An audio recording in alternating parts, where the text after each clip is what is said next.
So Hey, Tucker. this is a pretty straightforward request. It's an interesting request. Is there any reason that the White House wouldn't help the rest of us know whether Stone was spied on? Well, first I want to make sure it's understood that I'm not in contact with Roger Stone. He's my best friend, but the court won't allow me to speak to him. I haven't spoken to him or contacted him in any way since the day he was arrested. And let me just say, since I think we have a First Amendment still in this country, I don't know if we do. The judge acknowledges that. Why in the world I don't. Could a judge tell you who you can talk to as an adult taxpayer in this country? Right, and of course they didn't ever send me to the grand jury, the Mueller team. I'm not on any witness list, but for some reason, I think it's vindictive. We're not allowed to speak to each other. Roger and I have known each other for 30 plus years. Sometimes we talk 6 or 7 times a day. He talks me off the ceiling. I talk him off the ceiling in stressful times. But I haven't spoken to him since the day that he was arrested.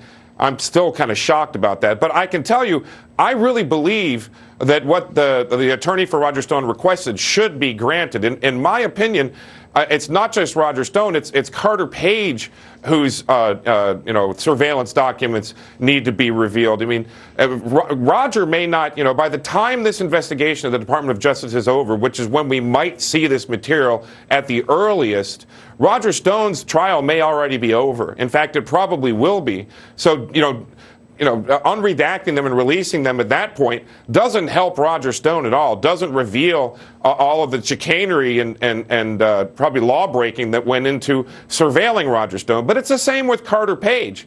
And by the way, General Flynn in some way, shape, or form as well. There was a lot of surveillance going on, and we need to know what it is, and we need to know now. Why wouldn't the White House help us know? That's what I don't understand. And General Flynn, you're exactly right. I mean, the Trump campaign was spied upon by the Obama administration. We know this. So why don't we have the right to know the details of it?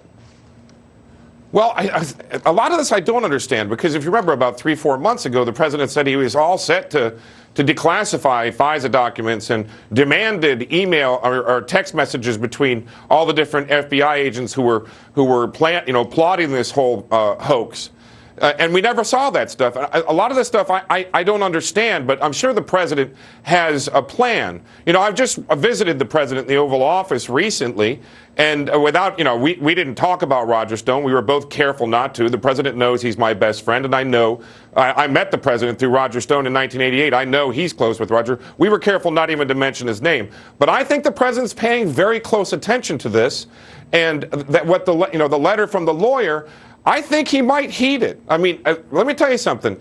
He and the First Lady knew chapter and verse of what my family went through, and I know the president's paying attention to far more people than just us. Yeah, it'd be nice to see some pardons. A pardon of Roger Stone to begin. Michael, great to see you tonight. I'm real worried about Don Jr. with this Senate committee. I really am. I agree. The whole thing is insane. It rolls on. It is. Zombie investigation. Great to see you. Thank you. Yeah. Thanks, Tucker.